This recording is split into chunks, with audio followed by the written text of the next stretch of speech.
Hey, what's up, my friend? So this picture is me back when I was about 25 years old, fresh out of university, and it's the first job that I got, right, dealing with, numbers crunching, Excel spreadsheet.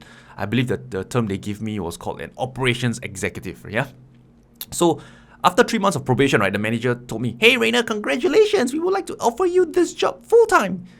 And I look at her and said, "No thanks, ma'am. I'm out of here. Bye-bye." Yeah? So now you might be wondering, so why did I take that job, right, if I wasn't interested in it? And that's a good question. The reason why I took up that job first is because I gave in to my fear, right? When I graduated from university, I see a lot of my peers, my friends, they all already have jobs, right? And I'm still unemployed. So at that point of time, you start worrying, you start panicking. Man, am I not good enough? Will I ever get a job? So whenever, a random firm just offered me a job, I just quickly took it, right? Because at least I have money coming in. And one of the common saying that I encountered back then, right, from family and friends is saying, "Rayner, just get a job first, man. Get some money, get some experience. And eventually, when you want to, job hop, you want to change job, right? You can, right? Because you already have some experience, at your belt."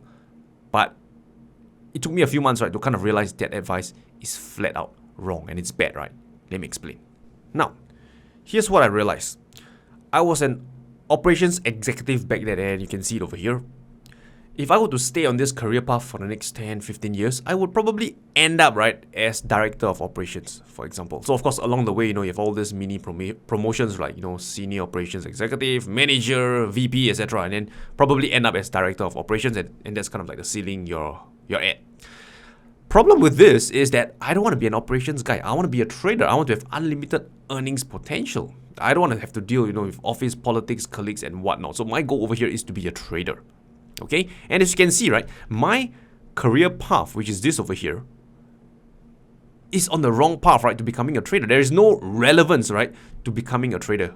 The skill set that I'm acquiring has no relevance, has no bearing on becoming a trader. And this is where the advice got dangerous. Imagine I took the advice, "Rayner, man, just get a job, get the experience, and after which you can change job later on." I'm not sure if you heard that before. But if I were to follow that advice, let's say I'm over here, like year 3, 4, 5 over here, I started gaining experience, right, becoming an Excel master, right, become really good at Excel spreadsheet, numbers and whatnot. And if I want to hop on to become a trader, let's say at this point in time, would the employer at a trading firm hire me? No, of course not. Number one, my salary is now higher. That's not really a problem, right? But the problem is number two, my experience is irrelevant to what they are looking for. They are probably looking for traders who can trade the markets, who understand the markets, right? Maybe, coding, quantitative skills, understanding risk management. I know nothing of it. Yes, I have experience, but the experience is not relevant to the goal, to my dream job.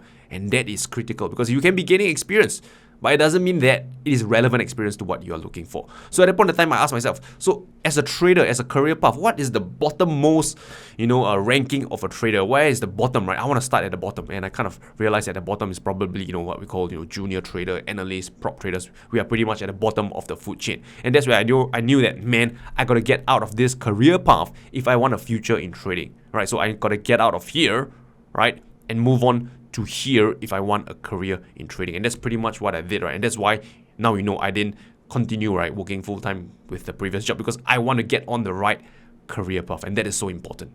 So the lesson is this: know the path you are taking and where it leads to. So if the path that, let's say, you're taking right now is going to lead you to your goals, great, congratulations, right? Stick on the path, right? And I believe, right, it's a matter of time, right, before you reach your goals. But what if you're not on the right career path? And then you can imagine that as time goes by, you're going to be at a place that you don't want to be. You're going to be miserable. You're going to be unhappy, right? Some of you might be already stuck in this kind of like this trap. Maybe, 5 years in, 7 years in, you kind of realize, man, Rayner, you're right.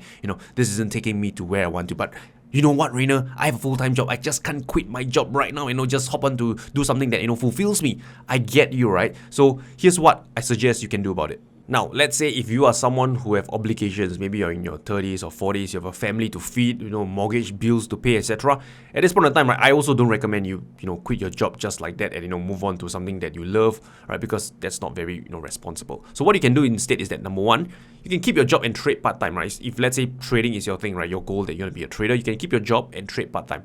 Your job, you probably have, income coming in, which is steady, right? That's a great thing. You can use a portion of your income, right, to fund your trading account, to increase the size of your trading account, so thereby, be able to, trade a larger and larger account over time, and eventually maybe reach to a point where your trading can support or sustain your lifestyle. So that's one approach that you can consider. And maybe let's say trading is not your thing, right? Which is quite unlikely because all of you here are wanting to be traders. But let's say you want to be a master guitarist, you want to set up your own side hustle and whatnot, right? Again, you can also use this concept. What you can do is, again, work on your side hustle possibly before and after working hours. Right? So this way, you still are responsible to your family, you still can put food on the table, but at the same time, you have time, right, to actually fulfill your dreams and goals. So this is kind of like my general advice, right, to those of you who currently have obligations. Now, what about those of you who maybe just, started the workforce, right? You just, complete your education. I would say at this point, you have more flexibility because number one, you can actually know what you want and get on the right path. So as what I've shared earlier, if you know where is your career path, the ladder that you want to be on, make sure that you're on the right ladder and work towards it, right? Make sure that you're on the right career path. I think that's so important. If you know that you're on the wrong career path, then if you have the opportunity, if you have the privilege, right, quit what you're doing right now and get on the right career path. And one thing to also add is this, is that you must be willing to work for free if it gets you closer to your goals, because you'll end up with more. So for me, example, right, back then when I was a trader, before trader, I was working as an operations executive. It pays me $36,000 a year. Guess what? When I swapped to becoming a trader, a prop trader at the bottom of that food chain, guess how much I was being paid?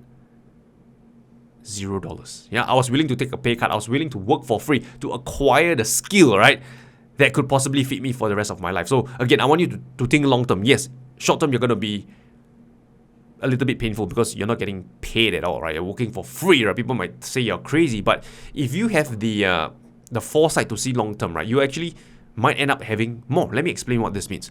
So let's say, for example, if I were to work in the as an operations executive from year 1 to 5, let's say I earn $36,000 a year on average, I'll have about $180,000 after 5 years. Let's say maybe with a slight increment bonus over the 5 years, maybe I'll end up with, let's say, $200,000, okay?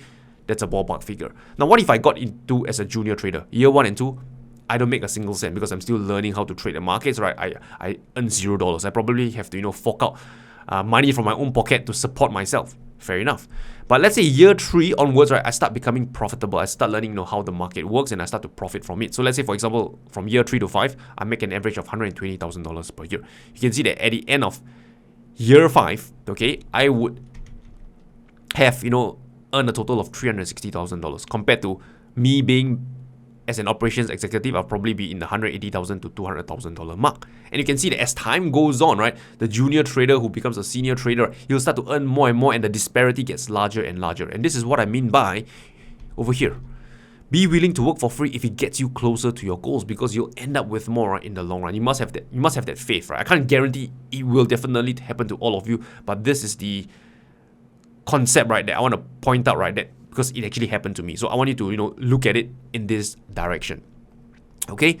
And lastly, right, just to do a quick recap, right, know where your goal is, right? Get on the right side of the career ladder path. Okay? Know your goal and start on the right side of things. Start here, right? You don't want to be starting over here because that's not going to lead you to your goal. And if you start at the wrong place, you be stubborn, you just perceive because there's money coming in and stuff like that, you get complacent, right? What you're going to be is that at a place that you will probably not want, right, after 10, 15, 20 years. So again, I think for most of you watching this video, it's still not too late, right? So think about what I've just said, right? It's not cast in stone. Think about it for your own situation and do what is right. So anyway, I've come towards the end of this video. Enjoyed it? Smash the thumbs up button. If not, then hit subscribe.